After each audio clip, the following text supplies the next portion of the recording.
वीरेश जी, दो तरह की सिचुएशन होती है, स्थिति बनती है चुनावों में जब टिकट दिए जाते हैं, उम्मीदवार तय किए जाते हैं। एक तो होता है कि पार्टी की हवा बनी रहती है, इसमें किसी भी कैंडिडेट को उतार दे तो वो जीत जाएगा। तो ऐसे में बीजेपी किस स्थिति में है? क्या पार्टी की हवा अभी भी बरकरार है या फिर प्रत्याशियों के दम पर ही जीत हासिल करने की सोच रही है इस बार बीजेपी? देखिए, एक बात बताऊं कि 14 साल सत्ता से बाहर थी। 2017 का जब चुनाव भारतीय जनता पार्टी लड़ रही थी तो उसके ऊपर कोई ऐसा आरोप नहीं था कि ये सत्ता में थे तो इन्होंने ये नहीं किया, इनके विधायक ने की। इतनी संख्या ही नहीं थी, 40 से 50 के बीच में विधायक थे भारतीय जनता पार्टी के 2012 में। तो एंटी इनकम्बेंसी नहीं थी। भारतीय जनता पार्टी 325, 312 खुद के और गठबंधन को लेकर 325, 403 में 325 भारतीय जनता पार्टी के सहयोगी और उनके सदस्य रहे हैं। तो ऐसे में ज्यादा सीट से सरकार भी बनाना अगले चुनाव के लिए बहुत मुश्किल होता है, क्योंकि एंटी इनकम्बेंसी सरकार के खिलाफ हो न हो, मंत्रियों के खिलाफ हो न हो, मुख्यमंत्री और प्रधानमंत्री के खिलाफ हो न हो, लेकिन विधायकों के खिलाफ बहुत ज्यादा है। एक बड़ी जानकारी मिल रही है, वो अपने दर्शकों से साझा कर ले और उसके बाद उस पर आपसे एक सवाल होगा। मंत्री स्वाति सिंह के पति दयाशंकर सिंह ने एक ट्वीट कर दिया है, जहां स्वाति सिंह का भाजपा से टिकट कटा है और अब एक ट्वीट किया है ये सूची आने के बाद, जहां सरोजनी नगर से, जो कि पहले स्वाति सिंह यहां से तय थी, लेकिन अब राजेश्वर सिंह को ये टिकट दिया गया है और इस पर भाजपा की जो सूची है इस पर दयाशंकर सिंह का ट्वीट भी आ चुका है। तो सूची सामने आने के बाद दयाशंकर सिंह ने लिखा है कि सभी को बहुत बहुत बधाई, यानी जिन्हें प्रत्याशी बनाया गया है उन्हें बधाई। स्वाति सिंह के पति हैं दयाशंकर सिंह जिन्होंने ये ट्वीट किया है। तो वीरेश जी, ट्वीट भी आ चुका है, बधाई दी गई है जिन्हें उम्मीदवार बनाया गया है, लेकिन जिनके टिकट कटे हैं अब उन्हें कैसे सांत्वना दी जाएगी? देखिए, दयाशंकर सिंह पार्टी के पुराने नेता हैं। दयाशंकर सिंह विद्यार्थी परिषद से आए हैं। दयाशंकर सिंह को पार्टी से बाहर निकाल दिया गया था 2016 में, जब वो मायावती पर टिप्पणी किए थे। बावजूद इसके वो पार्टी में बने रहे, पार्टी के लिए काम करते रहे। जिस दिन रिजल्ट निकला था 2017 में, जिस दिन रिजल्ट निकला था उसी दिन वापसी हो गई थी दयाशंकर सिंह की भारतीय जनता पार्टी में। अमित शाह के कहने पर और अरुण जेटली के कहने पर वापसी हुई थी दयाशंकर सिंह की, और वो पार्टी के निष्ठावान कार्यकर्ता हैं। छात्र नेता रहे, लखनऊ यूनिवर्सिटी के महामंत्री रहे, लखनऊ यूनिवर्सिटी के अध्यक्ष रहे, विद्यार्थी परिषद में काम किया है, काडर में काम किया है, कभी पार्टी छोड़कर नहीं गए। पार्टी ने बाहर निकाला, बावजूद इसके वो पार्टी में बने रहे। उनका ट्वीट है कि जिसको टिकट दे दिया गया उसका भला है, उसका स्वागत है, उसको चुनाव लड़ाएंगे। ये पार्टी के काडर का जो मैच्योरिटी है वो दर्शाता है। अगर वो बगावती कोई ट्वीट करते तो पार्टी में बवाल होता। आज तक विधानसभा का टिकट दयाशंकर सिंह को नहीं मिला है। उनकी पत्नी को टिकट, स्वाति सिंह को सरोजनी नगर से मिला, उनकी पत्नी का टिकट कट गया, लेकिन बावजूद इसके उनके बगावती स्वर नहीं है। इसलिए माना यह जा रहा है कि पार्टी उनकी चिंता जरूर करेगी। जी, बात तो ये भी कि राजभर लगातार ये कहते रहे कि उमाशंकर उनसे टिकट मांगने आते हैं। अब उनकी पत्नी को टिकट नहीं मिला है, स्वाति सिंह को, तो क्या उनके लिए संभावना बढ़ गई है दयाशंकर सिंह के लिए?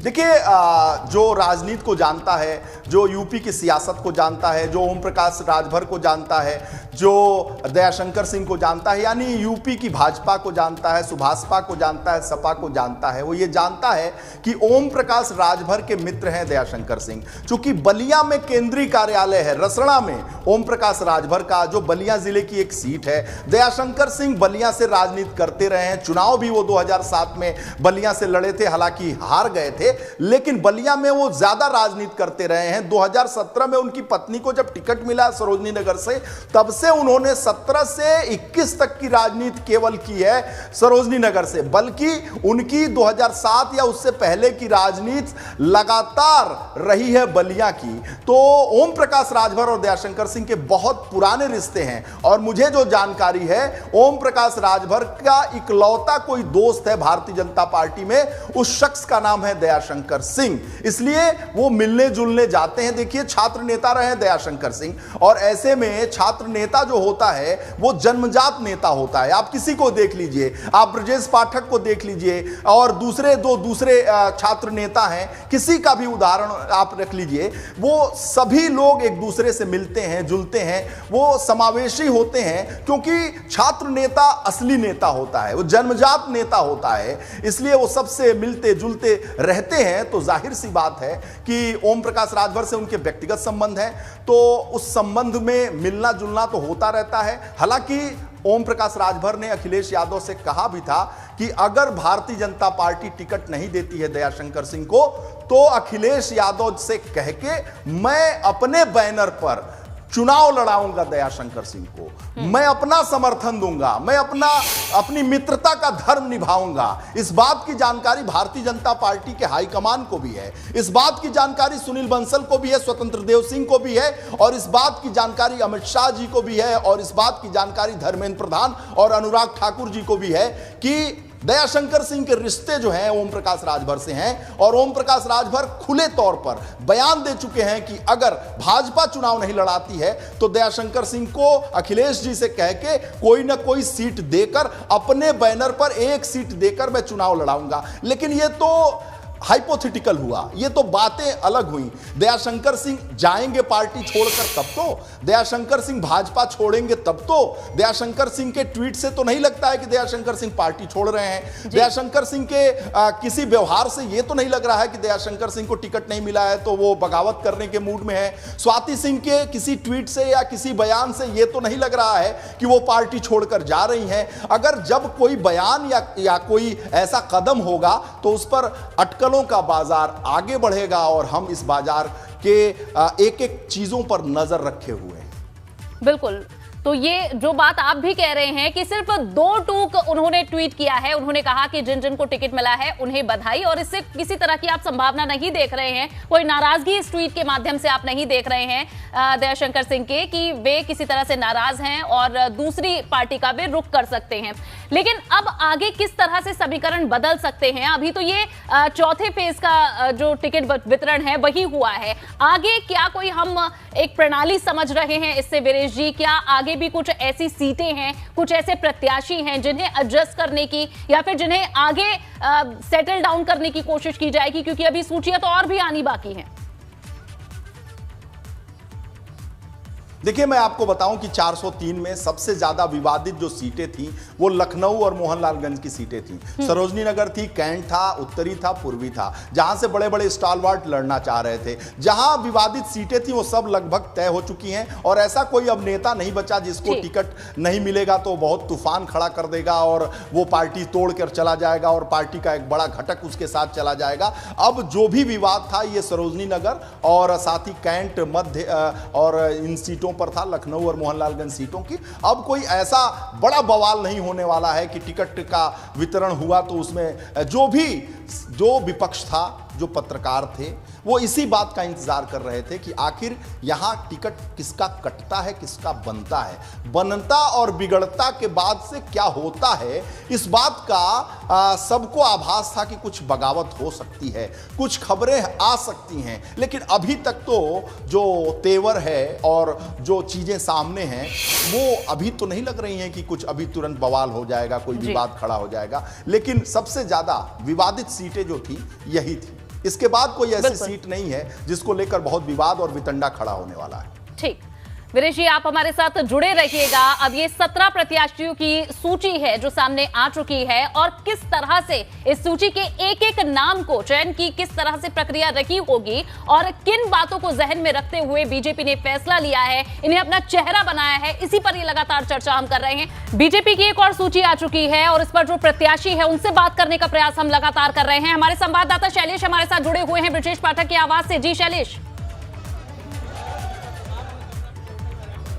जी बिल्कुल, देखिए हमारे साथ में इस समय कैबिनेट मंत्री ब्रजेश पाठक जी हैं और पार्टी ने फिर भरोसा जताया और माना जा रहा था, पहले से पता था कि इनका टिकट तो जरूर होगा, क्योंकि इनका जो अगर कहीं व्यवहार, जो आम लोगों से मिलनसार व्यवहार की बात करें या लोगों से कनेक्टिविटी, पार्टी यही चाहती भी है। पहले तो बहुत बहुत मंत्री जी आपको बधाई, बहुत बहुत धन्यवाद आपका।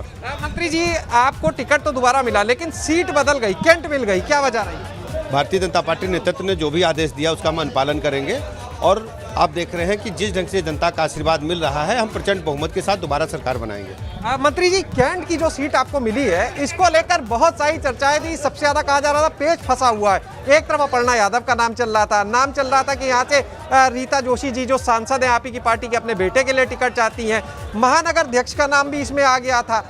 आखिरकार आपको टिकट मिला, पार्टी ने भरोसा जताया है, तो आपके भी कहीं मन में चल रहा था कि पता नहीं यहाँ से मिलेगा कहाँ? जो भी पार्टी नेतृत्व का आदेश है उसका हम पालन करेंगे और कार्यकर्ताओं की मेहनत से, जनता के आशीर्वाद से आप देखेंगे हम सभी सीटें जीतेंगे। क्या मुद्दे होंगे जिनको लेकर जनता के बीच में जाएंगे, उनकी समस्याओं को दूर करेंगे। जैसे उनको सभी को पेयजल अच्छा मिलना चाहिए, बिजली के कनेक्शन होने चाहिए, मलिन बस्तियों में गंदगी दूर होनी चाहिए और जो ट्रैफिक जाम की समस्या उससे भी निजात मिलनी चाहिए। कैंट क्षेत्र की अगर बात करें, देखिए आप भली भांति परिचित तो हैं, चाहे वो सीट आपकी बदली हो, लेकिन पूरे इलाके से परिचित है, तो वहाँ की प्रमुख समस्याएं क्या लगती हैं जिसके लिए लगता है कि जनता के बीच में जाएंगे बात करें? मुझे लगता है जैसे ड्रेनेज प्रॉब्लम है और जाम की समस्या है, पेयजल की समस्या है मलिन बस्तियों में, और इसके अलावा जो विद्युत के तार हैं जो फैले हुए हैं उनको ठीक कराना है और जो भी समस्याएं हों उनको हम तत्काल निस्तारण कराएंगे। अच्छा, आज जो सूची आई है, परसों नामांकन है, आज सूची आई है, बड़ी असमंजस की स्थिति चल रही थी कि क्या होगा। सब तैयारी है, कोई दिक्कत नहीं। भारतीय जनता पार्टी नेतृत्व ने समय के सब कुछ किया है। आप देख रहे हैं कि कार्यकर्ताओं में जिस ढंग से उत्साह है और हमारी पूरी तैयारी, कोई दिक्कत नहीं। एक आपके यहाँ से एक मंत्री जी का टिकट कट गया, कुछ और विधायकों के टिकट कट गए, नाराजगी है, कैसे मनाएगी पार्टी? नहीं, अब ये नेतृत्व जो भी आदेश करेगा, हम सभी कार्यकर्ता हैं और मिलजुल करके चुनाव लड़ेंगे। ये बताएं कि अब आगे चुनाव के लिए जा रहे हैं, नामांकन कब करने जा रहे हैं, कल या परसों? अब जैसा नेतृत्व तय करेगा उस शीघ्र से शीघ्र करेंगे। नेतृत्व ने हरी झंडी तो पहले ही दे दी होगी कि अपनी तैयारी रखिए। अभी पता चला है आपको? अभी बताया पता चला है कि कैंट से लड़ रहा है। तो ये बताएं मंत्री जी, अब आगे आपने अपने मुद्दे बता दिए, अगर हम पूरे उत्तर प्रदेश की बात करें, क्योंकि आप कैबिनेट मंत्री भी हैं, तो क्या लगता है अब की बार चुनौती पहले से कठिन? प्रदेश के लोग चाहते हैं कि यूपी में कानून का राज स्थापित हो। उत्तर प्रदेश में जिस ढंग से तुष्टीकरण की राजनीति हो रही थी वो बंद हो और डेवलपमेंट के हर मोर्चे पर प्रदेश तेजी के साथ आगे बढ़े। इन 5 वर्षों में कानून व्यवस्था उत्तर प्रदेश में कायम हुई है, गुंडा राज का समापन हुआ है, माफिया गुंडे अब या तो जेल में या प्रदेश छोड़ गए हैं और डेवलपमेंट के हर मोर्चे पर प्रदेश तेजी के साथ आगे बढ़ रहा है। अब सभी 75 जनपदों में बराबर बिजली मिल रही है। पहले मात्र कुछ जनपद वीआईपी होते थे, 2-3 जिले, अब सबका साथ, सबका विकास, सबका विश्वास के तहत हम सब काम कर रहे हैं। आप कानून मंत्री भी हैं और कानून व्यवस्था की जब हम बात करते हैं तो जब भी कहीं पार्टी के नेता बोलते हैं कानून व्यवस्था नंबर 1 पर बात की जाती है, तो क्या लगता है कानून व्यवस्था आगे भी बड़ा मुद्दा रहेगी? नहीं, देखिए, समाजवादी पार्टी के शासनकाल को लोग भूले नहीं हैं। सिपाही से लेकर कप्तान तक को पीटा जाता था, लेखपाल से लेकर कलेक्टर तक बेइज्जत होते थे। भारतीय जनता पार्टी की सरकार में कानून का राज स्थापित हुआ है, अपराधियों में कानून का भय है और लोग भयमुक्त होकर के उत्तर प्रदेश में काम कर रहे हैं। व्यवसायी, उद्योगपति आकर के यहाँ इन्वेस्ट कर रहे हैं और बड़े बड़े उद्योग, कल कारखाने लग रहे हैं। जनता सुखी है और यही प्रदेश को लोग चाहते हैं कि उत्तर प्रदेश को दंगा मुक्त बनाना है, भयमुक्त बनाना है। जो ये मुख्य बातें कह रहे हैं, देखना होगा कि बीजेपी के इन दावों पर कितना विश्वास जनता दिखा पाती है। बहुत बहुत शुक्रिया इनसे बात करने के लिए और इनकी बातें हमारे दर्शकों तक पहुंचाने के लिए। और इस बीच एक और बड़ी खबर का रुख कर लेते हैं, जहां भाजपा के एक और विधायक का टिकट कट चुका है। रायबरेली के बछरावा सीट से राम नरेश रावत का टिकट कटा है। ये बड़ी जानकारी आपको दे रहे हैं। अपना दल एस के खाते में गई है रायबरेली की बछरावा सीट। रायबरेली की बछरावा सीट से लक्ष्मीकांत रावत को टिकट दिया गया है। पिछली बार भाजपा के टिकट पर राम नरेश रावत जीते थे। तो एक और बड़ी जानकारी आपको दे रहे हैं, जहां एक और टिकट कट चुका है। पिछली बार भाजपा के टिकट से वे जीते थे राम नरेश रावत। तो सूची सामने आ चुकी है और पूरे विस्तार से हमने आपको बताया कि किस तरह से इस सीट बंटवारे को देखा जाए, कौन से अहम और मुद्दे और चेहरे हैं जिन्हें प्रत्याशी बनाया गया है और इससे क्या संदेश बीजेपी देने की कोशिश कर रही है।